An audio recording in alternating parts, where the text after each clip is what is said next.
Alors, bienvenue dans cette nouvelle vidéo où finalement j'ai décidé de vous présenter juste les nouveaux DotPad et pas la collection Touch parce que je l'avais la faire en 2 fois pour que les vidéos soient pas trop longues et d'autant plus qu'on a une petite surprise, on a un nouveau membre de la famille donc à présenter. Donc je le ferai ça dans la prochaine vidéo.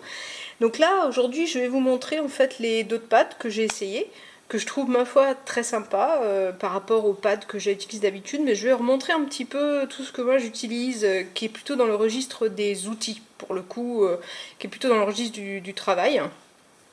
Et les deux formats préférés que j'ai dans une gamme qui est très large en termes de taille, puisqu'on va d'une taille toute petite au grand A3. Donc, et je crois même qu'il y a une taille A3+, mais je suis plus très sûre. Enfin, il y a vraiment beaucoup de tailles dans les pads. Alors, il y en a un, d'abord, je vais commencer par celui-là qui n'est pas du tout un pad, mais que j'aime beaucoup, qui est le Rhodia Portrait. Alors, le format portrait, je le trouve hyper pratique parce que moi, c'est exactement la hauteur que j'ai devant mon clavier. Et donc, pareil, hein, couverture simili-cuir, logo embossé. Et puis, voilà, ce format qui est hyper pratique. Donc là, c'est une version neuve à point, qui est un peu comme le DotPad qu'on va voir, c'est-à-dire avec ce format gris atténué qui est le point. Voilà, donc ça, j'aime beaucoup. J'en ai 3 ou 4 d'avance et en petit et grand format. Donc pour travailler, je trouve ça vraiment pratique. Donc, et c'est le format qu'ils ont utilisé pour la collection Touch, qui est là, format A5, mais A5 portrait. Très sympa. Alors en ce qui concerne les pads, moi j'ai vraiment 2 tailles préférées, et donc c'est celles que je vous présente ici, le 16 et le 19. Voilà. J'en ai un que je vais vous montrer qui est en 18 également. Alors pourquoi le 16 et le 19? Le 16 parce que c'est le format à peu près, voilà, c'est le format A5 en fait, que je trouve pratique parce que parfois quand je vais à des réunions, j'ai juste un sac à main. Et dans ce cas-là, voilà, j'aime bien avoir ce format A5. L'autre format, évidemment, que j'aime bien en tant qu'enseignante, c'est le A4. Et le A4, il y en a de 2 sortes. Vous avez d'abord le format 18, qui est ce format-là, qui est un format A4. Et vous avez au-dessus le format 19. Hop là, bababoum. Voilà. Vous avez le format 19 qui est un A4 coupé, c'est-à-dire qu'une fois découpé, il vous reste la taille complète du A4. Voilà, donc ça, j'aime bien, j'avoue, j'ai une préférence pour le 19. Bah, c'est super, j'ai abîmé mon truc tout neuf, moi. Oh. Donc, il existe en plusieurs gammes, en plusieurs grilles, en plusieurs fonds. Donc, je vais vous montrer un petit peu dans tout ce que j'utilise, tout ce qu'on peut voir. Et je vais finir par vous montrer celui-ci, qui est, à mon avis, le plus moderne. Et vous raconter un petit peu donc son parcours. Voilà. Donc moi sur mes petits pads, voilà, j'utilise ces petits pads là de la collection Rodiarama. Donc celui-ci c'est la couleur taupe, donc Color. Vous avez, alors celui-là il est encore sous blister parce que je les achète par paquet de 12, donc celui-là il est neuf et sous blister. Toute la collection Rodiarama en fait, qui a ce petit côté sympa, un petit peu flashy, avec des couleurs un peu originales. Et donc ici, quasiment à chaque fois, le ligné avec un papier crème. Voilà, quand je suis sur ce type de choses, je vais choisir le ligné papier crème. Et donc j'ai investi du coup dans la couverture en simili-cuir, qui est je pense exactement le même simili-cuir qu'on retrouve sur le Goldbook par exemple. C'est-à-dire qu'on voit que c'est pas du cuir, mais enfin il y a ce côté sympa.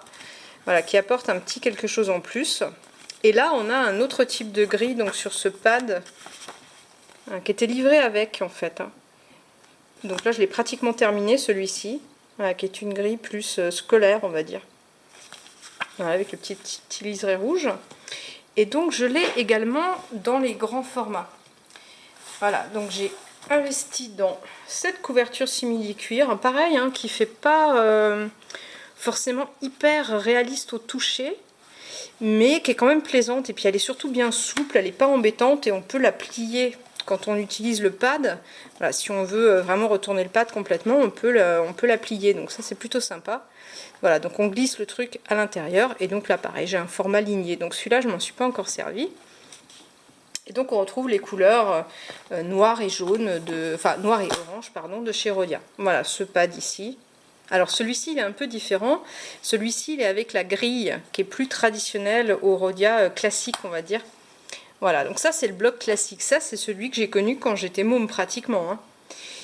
Et donc celui-ci offre la grille traditionnelle avec son encre violette. Alors ça passe pas à la caméra, c'est bien dommage ça. Parce que traditionnellement cette grille elle est violette avec une couleur qui est faite sur une base d'une encre qui est non toxique. Donc ça c'est un point qui est intéressant aussi. Voilà, donc on a cette grille. Et alors l'alternative à la grille, moi je trouve que voilà ça, là on est sur un papier 80 grammes Clairefontaine avec cette grille qui est un petit peu forte on va dire. Elle est un petit peu envahissante. Et c'est ça qui me fait de plus en plus aller vers d'autres choses. Alors, dans les grands formats qui ne sont pas dans la collection Rhodiarama, mais dans la collection R depuis 1934, j'aimais beaucoup cette collection simplement parce qu'on retrouve ce toucher un petit peu plastifié, qui est celui du Rhodiarama. Alors, évidemment, vous avez uniquement le visuel qui vous dit pas grand-chose. Le visuel vous donne quelque chose d'un petit peu mat. Mais au toucher, c'est un petit peu comme ces textures que vous avez pour les amateurs de Kindle, par exemple. Le dos du Kindle, c'est plastique un peu mat, un peu doux. Voilà, super sympa. Ce qui fait qu'avec ce type-là, j'utilise pas du tout les couvertures que vous avez là. Parce que j'adore la couverture et le toucher. Et là, voilà, je l'ai en format 19, en papier crème blanc. Enfin, crème vierge. Voilà, là, ici, pour faire plutôt du dessin, du coup. Mais là, je vous montre les blocs qui sont neufs, voire encore emballés. Et ça, c'est le bloc numéro 19. Donc si vous voulez un A4 découpé, l'idéal, c'est le bloc 19. Alors du coup, on va revenir sur ces petits blocs. Vous voyez que le design est un petit peu différent si on compare avec celui-ci, qui est plus traditionnel au niveau de l'aspect. Et bien sur celui-là, on part sur quelque chose d'un peu différent qu'on voit immédiatement sur le logo, qui est en blanc sur fond couleur. Voilà. Alors, oui, ma puce. Ah bah vous entendez la nouvelle arrivée dans notre famille. Du coup, vous pouvez identifier la nature de la bestiole. Ouais, mais t'es pas sur, t'es sur la table là. T'as pas le droit, ma puce. Attends. Non, non, non, ma petite demoiselle. Non. Hop, je te pose par terre. Alors, j'en étais où moi? Oui, donc au départ, traditionnellement, Rhodia, c'est le logo qui ressort embossé ou en noir sur fond orange. Voilà. Que vous aviez, hop, hop, hop, je l'ai sur un de mes blocs, voilà, que vous aviez là. C'est ça. Ça me rappelle immédiatement ce que je connais.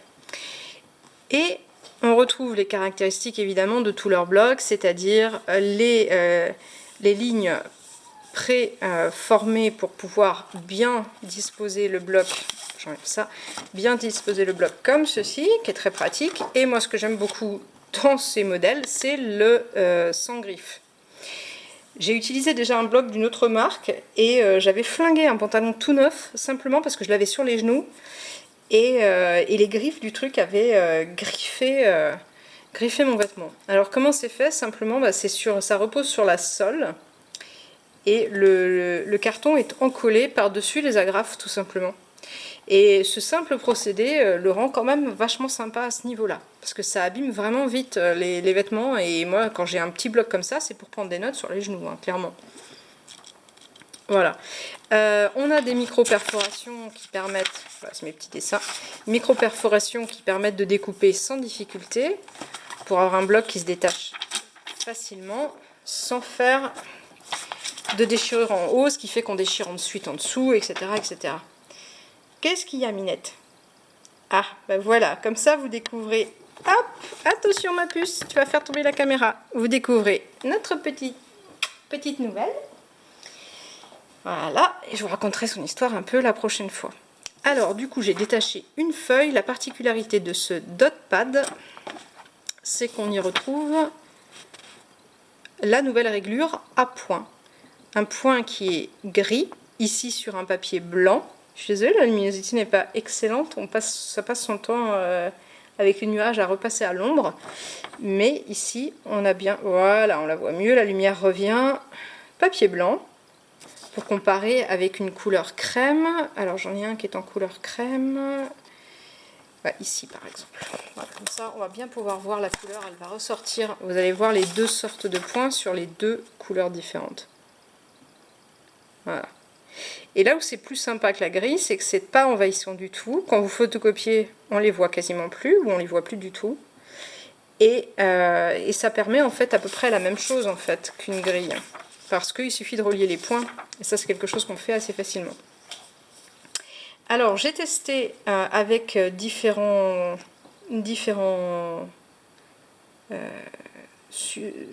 éléments en fait, différents crayons.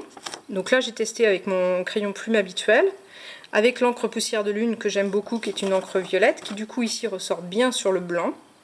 Et comme on voit, voilà, c'est le papier Clairefontaine de toute façon, donc c'est le même que j'ai présenté la dernière fois. Il n'y a absolument aucun défaut sur ce papier au niveau de l'encre. Il y a un très joli dépôt, comme en plus il a un temps de séchage un petit peu plus marqué que les autres, et bien on a ces petits effets dans l'encre qui sont assez sympas. Crayon papier, ça passe.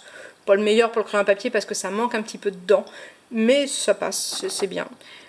Il est vraiment très bien sur le Pentel Touch pour dessiner. Alors là on voit bien, on fait un peu ce qu'on veut avec. Hein. C'est parfaitement lisse et ça glisse très très bien. Voilà, ça c'est très agréable. Évidemment, ça passe pas. Voilà. Ça passe pas, c'est nickel. C'est du 90 grammes.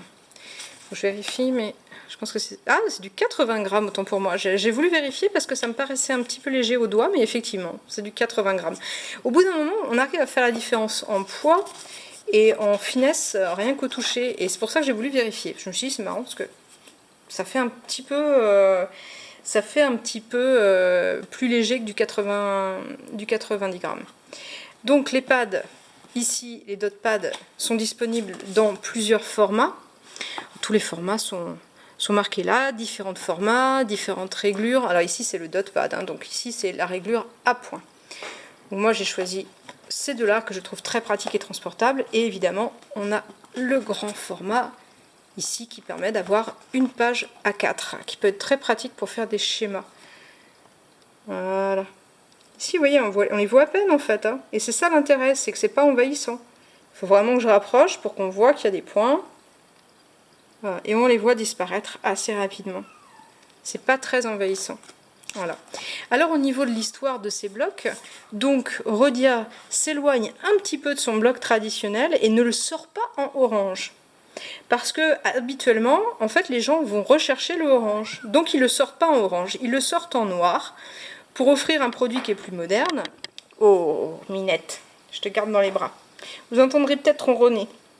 Donc pour offrir un produit qui est plus moderne, et donc le noir symbolise un petit peu l'arrivée dans la modernité en fait. Hein. Voilà. Et il connaît un beau succès. Quand le orange sort, donc le orange est une réponse, donc ce orange là, est une réponse à la demande des utilisateurs qui, habitués au bloc orange, veulent un bloc orange. Voilà. Mais ce qui est assez marrant, c'est que finalement, c'est quand même le noir qui conserve un plus grand succès que le orange. Alors ça, clairement, c'est quelque chose qui est une réponse hein, à une certaine modernisation et à une certaine attente, je pense plutôt d'une clientèle un petit peu plus anglo-saxonne. Mais je trouve que c'est dommage qu'on ne passe pas le cap chez nous de la réglure à point parce que c'est vraiment très très sympa. Chaque réglure a sa fonction. Par exemple, moi quand je suis sur une réglure comme celle-ci, je vais plutôt être sur un usage plus scolaire. Voilà, donc j'utilise la marge exactement comme on l'utilisait à l'école. Quand j'utilise un format vierge, je vais être sur quelque chose de plus dessin. Quand j'utilise une grille complète, c'est devenu pratiquement rare parce qu'en fait, elle a complètement remplacé dans mon cœur, a été remplacée dans mon cœur par ce truc à point. Et quand j'utilise ça, je vais vous montrer. Alors c'est dans celui-là, je crois que j'ai fait les schémas. Voilà, ici je vais faire mes petits schémas, mettre mes petits trucs comme ça. Voilà, je vais utiliser les points simplement pour m'y retrouver au niveau géométrique simplement. Voilà. Et donc ça c'est bien sympa. Et ça c'est donc une forme un petit peu plus moderne du bloc. Maintenant, est-ce que moi je vais m'arrêter simplement à ces blocs-là? Non, je trouve que chaque bloc a sa fonction, chaque bloc a son utilisation. Moi j'aurais tendance à rester plutôt sur les usages que j'ai habituellement, c'est-à-dire chaque chose à sa place, quoi. Ça je l'utilise pour telle chose, pour telle autre. Voilà. C'est assez assez répartis, on va dire. Voilà, mais en tout cas, je voulais vous montrer du coup ce dot pad, vous montrer un petit peu tout le type de pad que j'utilise. Il y en a d'autres, la collection est assez large. Moi, c'est ceux que j'utilise. Ça et le web notebook. Et donc, ce que vous avez là, c'est à peu près tous les outils que moi je vais utiliser dans la collection Rhodia, plus pour le travail ou pour le travailler à mon bureau, pour prendre des notes à mon bureau. Voilà, typiquement. Par contre, je ne me sers pas des pads pour l'organisation au quotidien. Pour mon Goalbook, par exemple, c'était beaucoup plus adapté, le Goalbook, que ce genre de choses. Et voilà, ça vous donne une petite idée. Et ça vous permet de découvrir ce modèle assez récent. Il n'est pas nouveau, il est récent, mais il n'est pas nouveau. Voilà. Et donc, le petit boutiou, voilà, le petit boutiou va dire... Oh bah oui, il y a un petit endroit où se mettre en dessous, petit boutiou. Et voilà, le petit bout de chou qui est à peu près aussi noir que le dot pad noir. Mais t'as pas les yeux orange.